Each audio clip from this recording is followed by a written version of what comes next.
Southern Cal contacted you or your agent? No. North Texas. State, the Armadillos or whatever. They got everybody back too. Yeah. Is it a distraction though when Yeah, just keep asking questions. I guess the press conference will be over quicker. Yeah, no, I mean, No, well, what do you want to talk about? Let's talk about another college. no, I mean, You got 10 minutes, so let's talk about North Texas. I know you have an obligation, and I understand it. It's going to happen.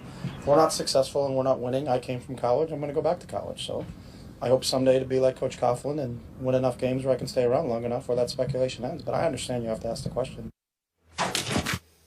Chip doesn't play. Chip Kelly squashing any rumors that he could leave the Eagles to return to the college circuit. But here is the question, Skip. Do you believe Stephen him? A. Okay. I want to hear Stephen A. All right, yeah. Stephen A. I apologize. That's all right. Do you believe Chip here? Oh, I believe he's telling the truth. I just believe that things can change rapidly. Even at 10-6, if you miss the playoffs, particularly in Philadelphia, life is not going to be made to be very comfortable for you. That's number one.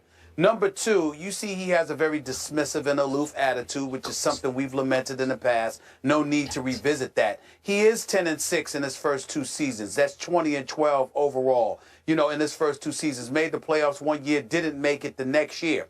But if you're in Philadelphia and you're not making the playoffs, it doesn't matter what your record is. It doesn't matter the fact that you have double-digit victories. You're not going to get the same level of latitude that Tom Coughlin has in New Jersey, which is in 2013, what Chip Kelly alluded to when he talked about how he wanted to be that kind of guy that had that level of longevity. The level of patience that the Mara family, along with Mr. Tisch and the Giants organization have showed Tom Coughlin, I can assure you, Chip Kelly is not going to get that kind of latitude in Philadelphia. They would need to be in a postseason. They would need to be a relevant franchise in that regard in order for him to enjoy any degree of longevity. And now that he has control in Philadelphia, I think it's easy to see, Skip, and I think it's easy to surmise, and you're not stepping out of bounds here by acknowledging he's somebody that likes to be in control. He wants control. Yeah. We all know that. Most coaches do. We respect that. But most don't get it. Jeffrey Lurie has given Chip Kelly the control that Chip Kelly wants. So I don't believe for 1 second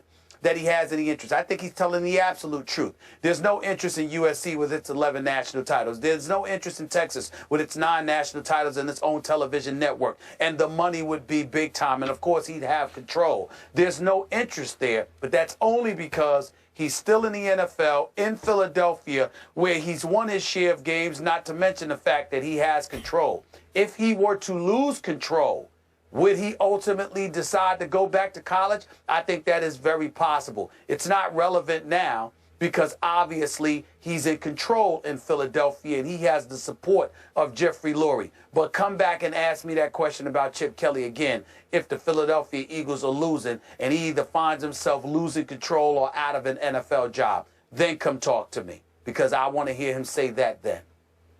I'm with you on this. And by the way, before I answer Molly's question, I need to defend the honor of North Texas because Chip made a disparaging remark about the North Texas State Armadillos.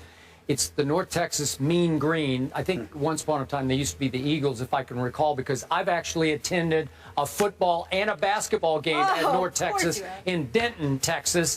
And it's a beautiful little campus, and it's a good school, and they didn't deserve it. And I got your back, North Texas. Yeah, Mean Green. Yeah, way to go, Mean Green. It's a beautiful little campus. It's a good school. It is. But Chip Kelly certainly wasn't trying to come across as an aficionado on that. He was basically highlighting what we all know, and that is, other than the Skip Baylesses of the world, who the hell knows who those folks are? Well, they're not the Armadillos. I think a lot of people in Texas know who they are, but that's beside the point. I don't think we care, but go ahead. Okay, well, I care, so I said it. A lot of my people care. So here's the point. Okay. Chip Kelly, I hate to admit this publicly, but Chip Kelly's a good football coach. I don't love the guy, and I don't think you love the guy for a lot of other reasons. I don't like the way he carries himself, the way he handles himself, the way he operates, some of the personnel moves he's made, how he made them, why he made them. We both had lots of issues with Chip Kelly. But what I can't take away from Chip Kelly in the National Football League is, Stephen A. Smith, his first year in pro football. He went 10-6 and made the playoffs, and they lost a home playoff game to the Aints, who were obviously the Saints at that point. Last year, he went 10-6, but he was after they obliterated my Dallas Cowboys on Thanksgiving evening at Jerry World. They were 9-3, and then predictably, their backup quarterback, Mark Sanchez, fell apart, as I warned you that he would. But that's pretty good. 10-6 and 10-6, though the second one didn't make the playoffs. That's still a pretty good start in pro football. Now, I'm with you. He belongs in college football because he wants more control than pro football will ultimately, I think, afford him over the long haul. He's going to have a harder and harder time of attracting free agents because DeMarco was a special case because he was a little sideways with Jerry Jones, and it was the perfect signing for Chip Kelly to say, I will overpay you, DeMarco, to leave Dallas and come to Philadelphia. I get that part. DeMarco's pride was rubbed raw by Jerry Jones, so that was a special case. But in this case, he belongs in college football, and I think he will wind up there sooner than later because his stuff works better in college football. The way he is works better. It's his way or the highway. We know that. And he wants more coachable cogs, and that's what college kids more often are. And I don't think college defensive coordinators can prepare for him as quickly as NFL coordinators can, that fast break offense of his where they're trying to run 75 plays in an NFL game. It's just, it's easier to prep for in pro football. You have a little more time and you have a little more wisdom and experience to prep for it. I think Chip Kelly could dominate college football. I think he'd be great at USC. He doesn't fit in persona as a Hollywood kind of guy, but he runs a Hollywood offense, and if he went out and started lighting it up, and they started scoring 70 a game and winning, obviously, Pac-12 games, championships, competing for national championships, he'd turn into an L.A. kind of guy pretty quickly, I would think. So, to me, he belongs there, and he's probably bound for college football. You know what? Listen, once again, let's reiterate. We believe what Chip Kelly is saying. He obviously has no interest in USC or Texas at this particular juncture. He's in the NFL, not college football. We all know that the NFL is king. Not only is he a head coach, he's the man in charge. He's been allowed to give the Eagles a facelift. They got like 12 different players this year compared to what they had last year. Went out and gave Maxwell about $61 million. Got rid of LaShawn McCoy. Got rid of Deshaun Jackson a couple of years earlier. Let Jeremy Maclin get away to Kansas City. Trent Cole is gone. Harriman's is gone. Mathis is gone. We know all of this, okay? So the power that he has will lend itself towards recognizing this guy doesn't want to leave the NFL. But let me ask you this question, Skip. Based on what you've seen from Chip Kelly, the news, the Riley Cooper handling, the news, LaShawn McCoy and others and what they said about him, the aloofness, the dismissiveness that he exudes during press conferences and beyond. Maybe it didn't occur when he was at Oregon. How easy do you think it would be for Chip Kelly to go in the kids' living room and recruit them for college programs after what we've seen over the last year or two? Just a question. I don't know. Maybe you could answer that better than I could. What's your take on it?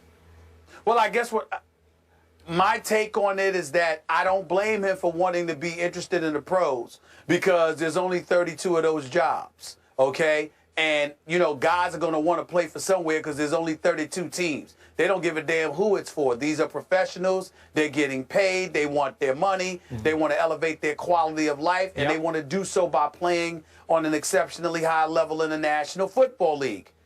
College, however, is an entirely different scenario altogether. There are a multitude of programs and institutions that you can go to where there isn't a Chip Kelly, and you don't have to deal with him or anybody like him. There are plenty of parents and plenty of kids who choose a school, obviously based on the coach. And it ain't just about success or failure. It's about the rapport that you are capable of developing with those kids. That plays a very significant role in deciding what institution of higher learning you are going to end up going to. The NFL is different. Chip Kelly doesn't have to recruit. He's a boss. He could be the biggest whatever that you can find, all right? Guys are still going to come play for him because it's the NFL. That is not the case in college. Okay. And we don't know. We didn't know as much about him personality-wise at Oregon as much as we know about him now in Philly. Forgive me for bringing this up if this is not where you're heading, but are we talking about a white coach who faced a racial issue in his locker room in Philadelphia, going now back to college to recruit? I'm talking about the combination. I'm talking about it. I'm talking about it all. I'm talking about it all. I'm talking about, you remember how you and I both lamented how he handled it when they asked him questions and he refused to address stuff, how dismissive he was? Yes. That's right. How much it put people off. So I'm not really talking about, quote unquote, the racial dynamic. I'm talking about the personality that you have, how aloof and dismissive you were, how insensitive you came across, all of those different things. With a professional organization like the NFL, you don't have to worry about those things. But as a college coach, now that that's been front and center, when you walk into somebody's living room, their friends, their family members, their parents, guardians, all of these people are present. It's an entirely different thing. Okay, it's an entirely different thing. There's one mitigating factor here. If he walks into the living room and says, come play for me at, let's say, USC, we'll score 70 a game. You're going to have a whole lot of yards, passing it, throwing it, catching it, whatever it is, right? You could promise a kid, come here and you are going to shine for me, right? Yeah, until you get on my nerves or I find somebody better, or all of this other stuff that he's very much capable of. And then not only that, you got to remember, other programs don't have to promise that. Like Nick Saban says, see, we want to win. You want to win? Because we're going to win here. You see what I'm saying? It depends. Okay. It depends. All I'm saying is that it's tricky. I'm not saying he won't get it done. I got it. I'm not saying he won't be successful. I'm just saying it's tricky. No question. Monday Night Football, Giants at Eagles. Philly is favored by 4. I don't know if I'm going to watch that game. We'll see.